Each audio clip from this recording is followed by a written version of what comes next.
Olá, eu sou Cecília Rabelo, advogada em Economia Criativa e presidente do Instituto Brasileiro de Direitos Culturais. Hoje eu venho falar dos impactos da pandemia no setor cultural. A necessidade do isolamento social fez com que diversos espaços culturais tivessem que fechar suas portas. Vários trabalhadores da cultura tiveram que parar suas atividades e, com certeza, diminuíram suas rendas e ficaram em extrema dificuldade durante a pandemia. O fato é que os direitos culturais acabaram sendo afetados pela necessidade do isolamento social.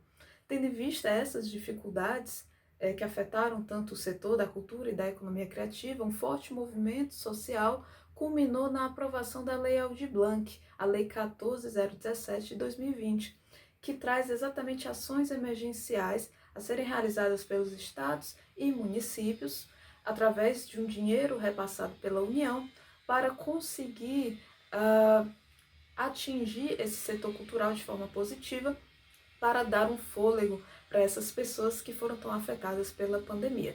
A Lei Aldir Blanc, ela traz basicamente 3 mecanismos de ações emergenciais. O primeiro deles é a renda emergencial para os trabalhadores da cultura, no valor de R$ 600, e que traz todos os requisitos de que os trabalhadores terão que se enquadrar para receber, mas é basicamente ter tido atuação na área da cultura nos últimos meses e ter sido impactado pela pandemia. Então, uma renda emergencial no valor de R$ 600 para os trabalhadores e trabalhadoras da cultura é o primeiro mecanismo. O segundo mecanismo é o subsídio mensal, que é um valor de 3 a 10 mil reais para espaços culturais. Então, ateliês, galerias, museus, etc., poderão ser beneficiados com esse subsídio, que serve exatamente para a manutenção das atividades desses espaços culturais que foram duramente afetados.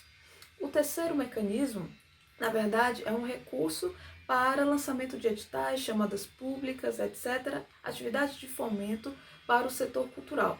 Então, nesse inciso 3, esse terceiro mecanismo, estados e municípios poderão fazer editais para fomentar a cultura, tanto com atividades virtuais ou não, mas de uma forma bem abrangente conseguir atingir o setor cultural de forma positiva.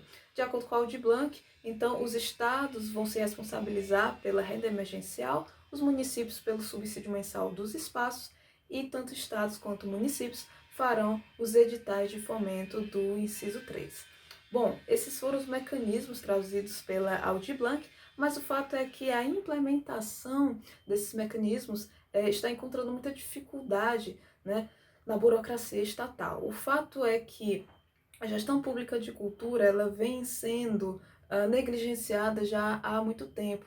Em 2012, houve uma alteração na Constituição Federal, criando o Sistema Nacional de Cultura, que era exatamente transformando a política pública de cultura de uma política não mais de governo, mas sim de Estado.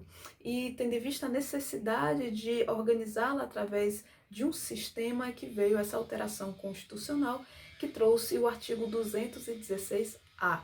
No entanto, desde 2012, nunca foi publicada uma lei do Sistema Nacional de Cultura, lei esta que a própria Constituição Federal exige a sua publicação. O fato é que o Sistema Nacional nunca foi regulamentado e hoje, na necessidade da União transferir recursos para estados e municípios, na necessidade de uma ação sistematizada, articulada para atingir de forma positiva o setor cultural, estados e municípios e a própria União encontram dificuldades burocráticas, administrativas, na hora de realizar, de executar de fato os mecanismos da Aldir Blanc.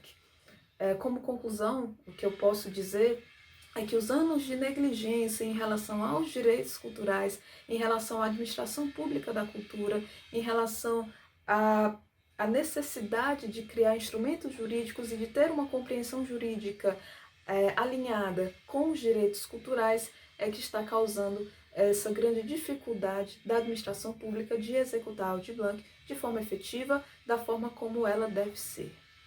É isso, eu agradeço a atenção.